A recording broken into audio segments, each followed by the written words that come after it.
Thanks very much, Duncan, and thanks everyone for coming along today.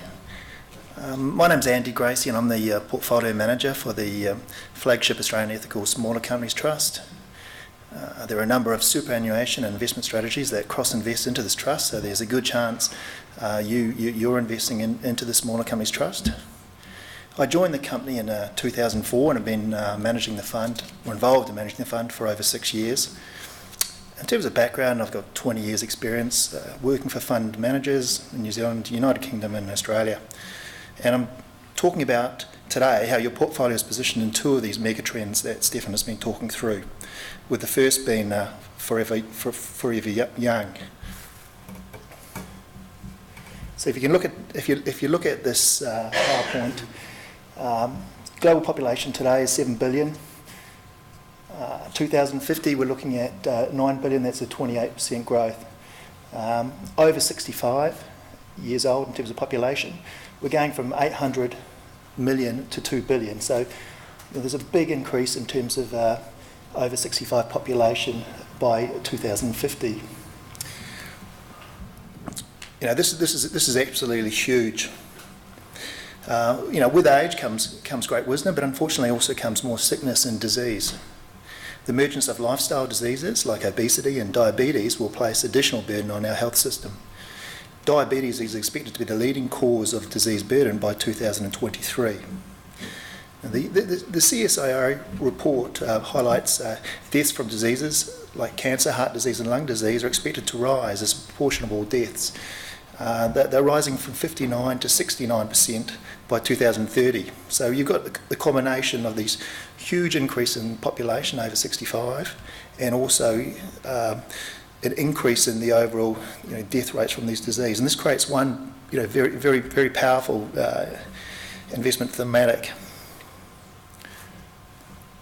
So the trust is positioned to benefit from ageing populations, particularly with our biotech investments.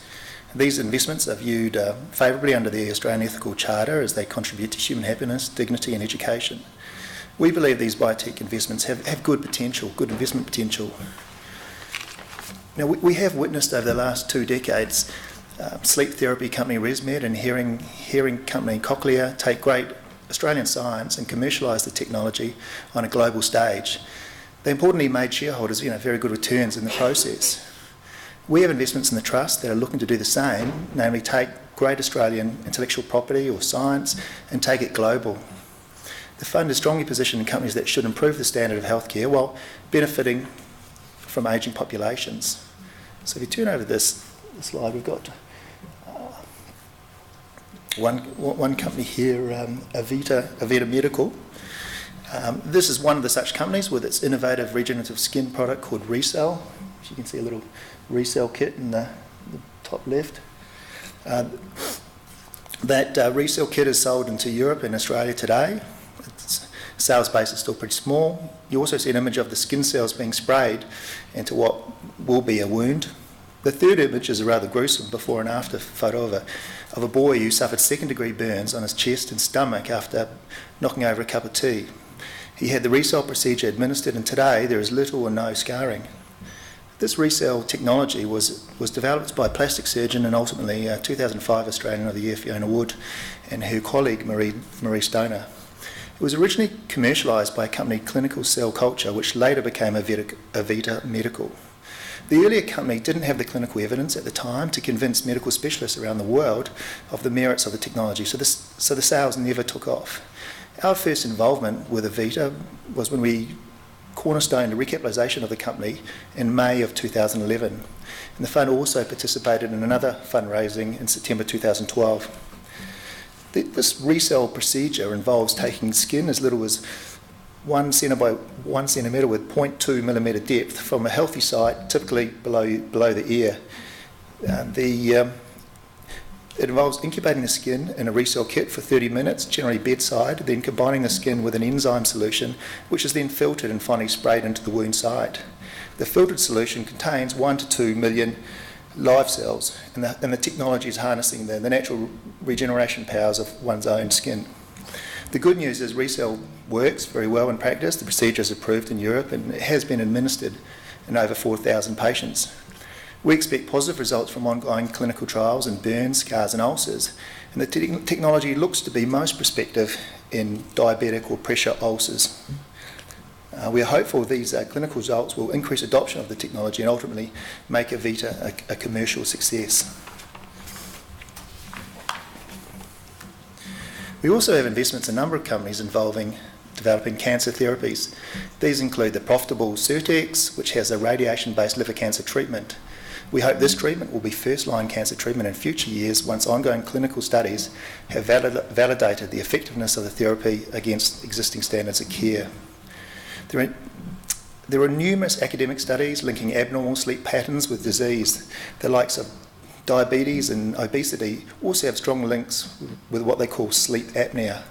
Sleep apnea is when people are waking up sometimes up to 30 times an hour, often without realising it in the morning.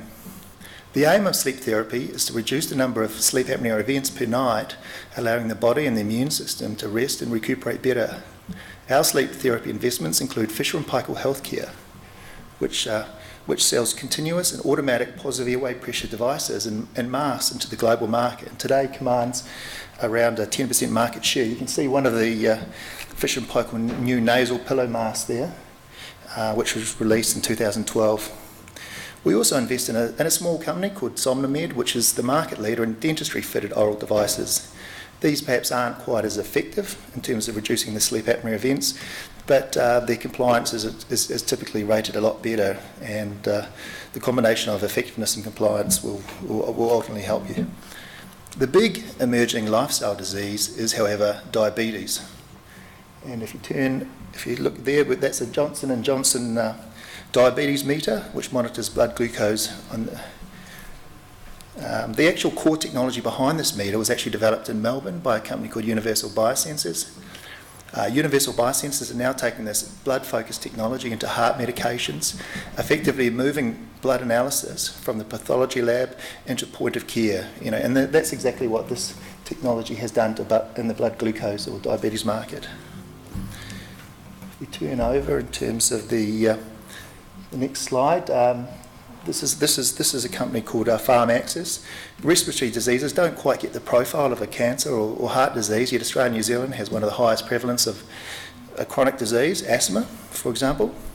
The Australian Ethical Smaller Companies Trust is an investor in a Sydney headquartered company called PharmAccess. They're out in Frenchs Forest, and they've developed a respiratory drug called Bronchitol.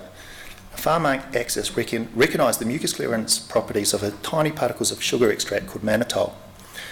After 10 years in the clinic and developing the product, they received European approval last year and are selling Bronchitol for cystic fibrosis into Europe, effective from June this year. It appears that Bronchitol may also be approved for use in other lung diseases such as bronchiectasis. The drug was actually developed at the Royal Prince Alfred Hospital in the late 1990s, so it just tells you the amount of time and money, $250 million has gone into funding PharmAccess to this date to get it to where it is in terms of an early stage commercial product. So we believe the combination of great Australian medical technologies and supportive trends will be financially rewarding for our investors.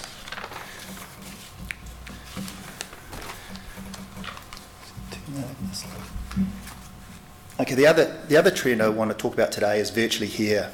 I think we can all agree that the world is changing at breakneck pace.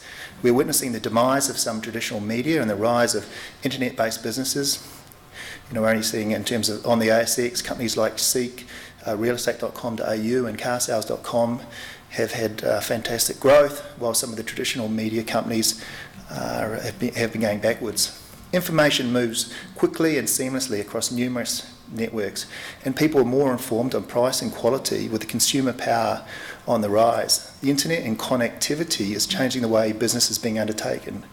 We're seeing increased use of outsourcing, and many business functions were historically undertaken in-house are moved out these days.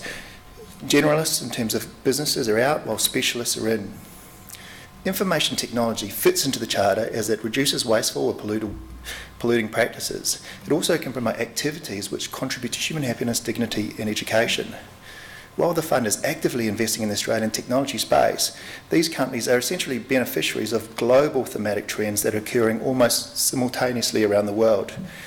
We're investing in emerging telecommunication companies like internet service provider iiNet and Amcom Telecommunications. iiNet is the largest ISP, or internet service provider in Australia, while Amcom provides broadband and internet services to business. These days, broadband and internet are non-discretionary items. Think about life at home, without the internet banking, email, internet search, social networking, and even internet retailing. Everyone is increasingly accessing the web from the palm of their hand, so mobility is also increasing demand for online content. So how do we, as investors of your money, access that? We invest in companies like data centre providers and data centre managers like Macquarie Telecom and NextDC. These companies are direct beneficiaries of the growth of online content. Macquarie Telecom, no relation to Macquarie Bank, let's get that straight,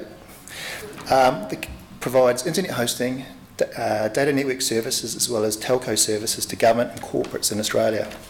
The company is now the largest, what they call an enterprise hosting company in Australia. This means it hosts some of the larger government and corporate websites we use regularly. It also has a specialist data centre skills and runs 24 hours a day, 7 days a week.